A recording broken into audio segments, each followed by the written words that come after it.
Ndugu zangu wa Tanzania,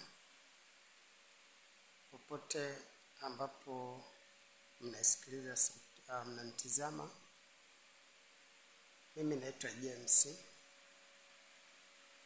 na ningependa kuwaomba. Hiki ni kipindi kigumu sana kama taifa la Tanzania. Tupo kwenye wakati ambao tunapaswa kuliponya taifa letu kwa pamoja. Kwa pamoja manake kwamba viongozi waponye taifa hili, viongozi wa kisiasa ambao ndio wanashikilia dola, na wakuu wa mikoa na wilaya pia nao wawe na jukumu hilo la kuliponya taifa. Lakini pia wananchi, sisi kama tukiwa wananchi pia tufanye jukumu la kuliponya taifa hili. Na pia viongozi wa dini pia, nikiwemo mimi mwenyewe, tuliponye hili taifa. Ni kweli kwamba tupo katika kipindi kigumu. Tuna changamoto nyingi sana ambazo zinahitaji pia kuweka sawa,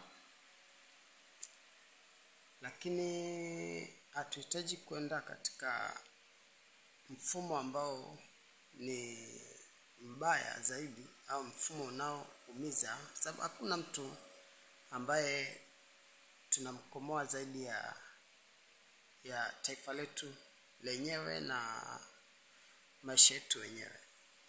Kiongozi anapoharibu, manake hata anajiwekea ugumu katika uongozi wake. Mwananchi anapoharibu, anaweka ugumu katika maisha yake mwenyewe. Na vivyo hivyo hata pia kwa viongozi wa dini, hatuwezi kuongoza ibada katika mazingira ambayo ni ya kivita, mazingira ambayo hayajatulia. Watu wote wanahitaji amani.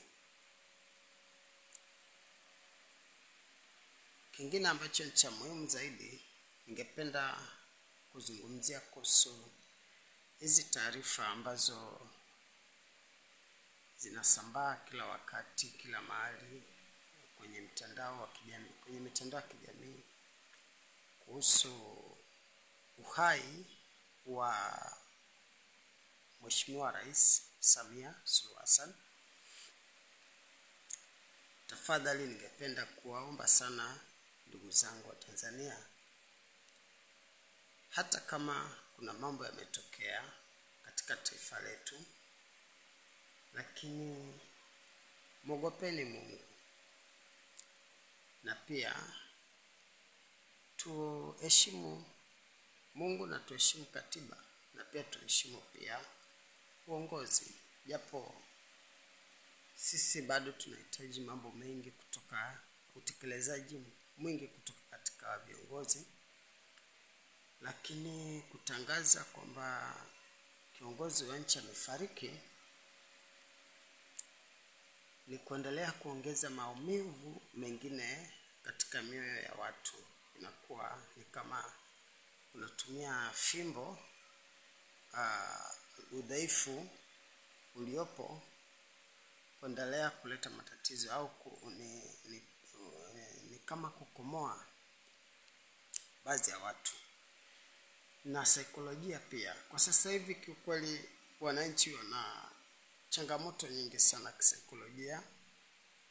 Ina maana baada ya muda fulani kutahitajika kuwa pia na jukumu la wanasaikolojia kuiweka nchi sawa kisaikolojia, hasa kwa wale ambao wamepata majanga kipindi cha uchaguzi, na wale ambao pia kisiasa wameathirika, kwa sababu kuna watu pia wameathirika kisiasa, kuna watu wameathirika kiafya, kuna wengine wameathirika kifamilia kutokana na kupoteza ndugu zao, kuna watu wameathirika kikazi, kuna watu, vitu vingi sana kuna watu wameathirika kiofisi.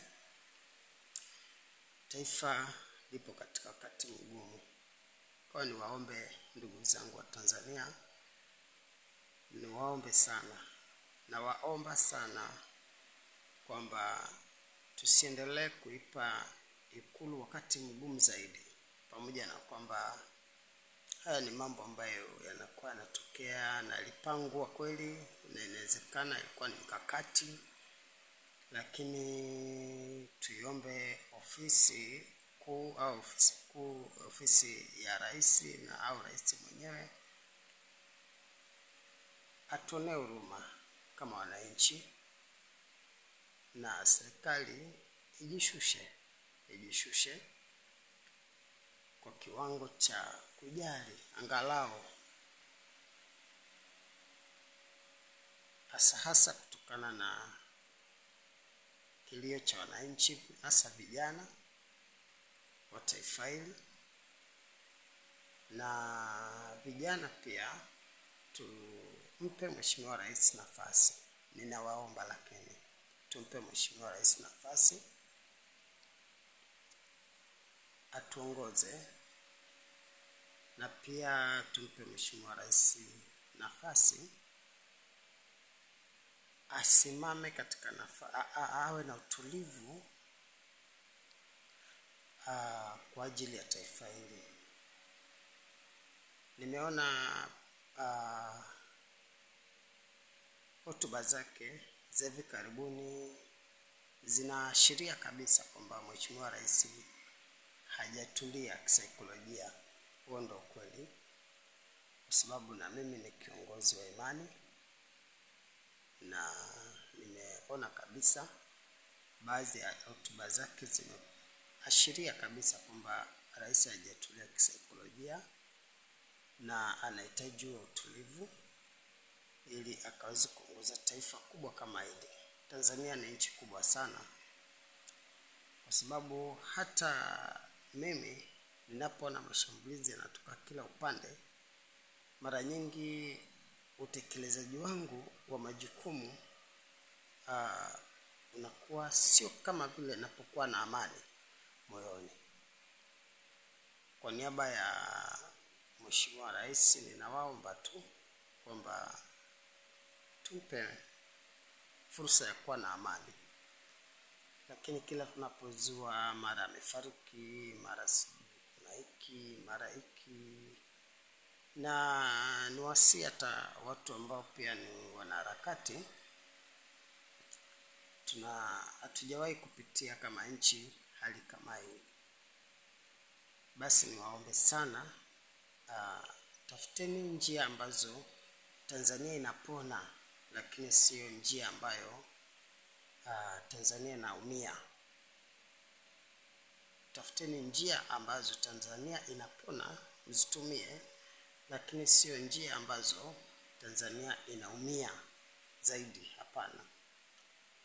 Hapa bado kuna ndugu zenu, kuna rafiki zenu, kuna wajukuu wenu, kuna wajomba zenu.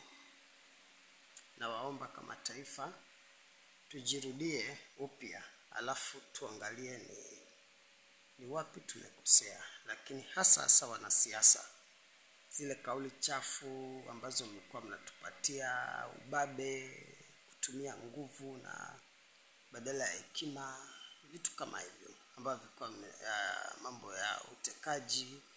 Najua labda mlikuwa na faida zenu binafsi katika mambo haya yote, lakini nawasihi sana wa Tanzania, wakiwemo viongozi, wakiwemo polisi, jeshi, kila mahali. Hebu turudishe moyo nyuma, tulijali taifa, na masuala ya kutangaza rais kafa tuache jamani. Tuache, tunazidi kumvuruga kiongozi wa nchi na familia yake, pamoja na kwamba wamekuwa tumepitia katika kipindi kigumu.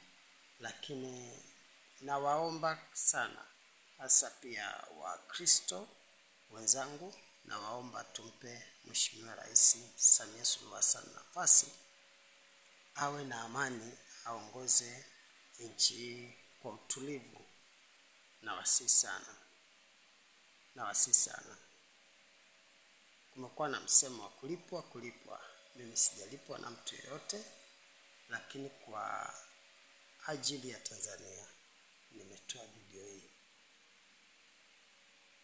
Kwa wale ambao nimewaumiza, poleni, lakini huo ndio ukweli. Tunahitaji nchi ambayo rais ametulia kisaikolojia na viongozi ambao wanajali.